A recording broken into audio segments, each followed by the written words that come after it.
তো আজকে আমি দেখাতে চলেছি আপনাদেরকে সৌদি আরবের এক ব্যতিক্রমী বাজার, যে বাজারে শত শত বাঙালি আনাগোনা। তো এই বাজার থাকছে বিভিন্ন ফল ফ্রুট, তাজা শাকসবজি এবং হাঁস মুরগি এবং জীবিত মাছ পর্যন্ত যে বাজারে পাওয়া যায়। তো আমরাও চলে যাচ্ছি এই বাজারে আমাদের সবজি বিক্রি করার জন্য। তো আগে কিছু আব্বু সবজি নিয়ে গেছিল বাজারে, তো আমি আরগুলো নিয়ে আসতেছি আর কি সাইকেলে করে। তো আমরাও আজকে 4-5 রকমের সবজি নিয়ে গেছিলাম আর কি ওই বাজারে।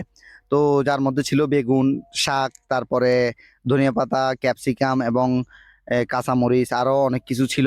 তো এগুলো আমরা পাইকারি দিয়ে দিছি আর কি, আমাদের এগুলো নিয়ে যাওয়ার সাথে সাথে বিক্রি হয়ে যায়, যেহেতু এগুলো তরতাজা জিনিস, বুঝেন নাই। তো ওগুলো বিক্রি হয়ে যায় তাড়াতাড়ি, তো আমাদের তত প্যারা খাইতে হয় না আর কি। তো এখনো কিন্তু বাজার ঠিকভাবে বসে নাই, এটা নামাজের পরপরই আসল বেচা কিনা শুরু হয়। তো নামাজের আগে আমাদের অধিকাংশ শাকসবজি বিক্রি হয়ে গেছিল আর কি। তো এখানে দেখতে পাচ্ছেন সবকিছু একদম বাংলাদেশের মতো, প্রায় হাঁস মুরগি কবুতর পর্যন্ত সবকিছু পাওয়া যায়। তো একজনে তো জীবিত মাছ পর্যন্ত নিয়ে আসছিল। প্রায় সময় সব সময় আসে না জীবিত মাছ, কিন্তু আজকে জীবিত মাছ পর্যন্ত নিয়ে আসছিল একজনে। তো এখানে আরেকটা মজার বিষয় হচ্ছে, এই বাজারটা বসে ধরেন 1 ঘন্টা থেকে 1 ঘন্টা 20 মিনিটের মতো।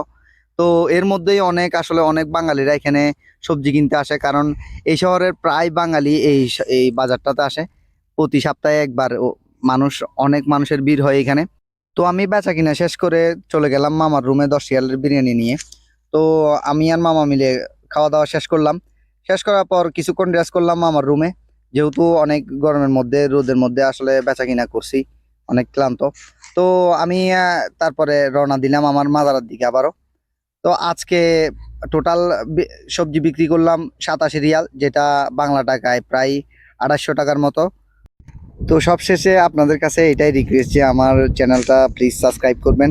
যারা টিকটক থেকে দেখতেছেন অবশ্যই আমার চ্যানেলটা ভিজিট করবেন।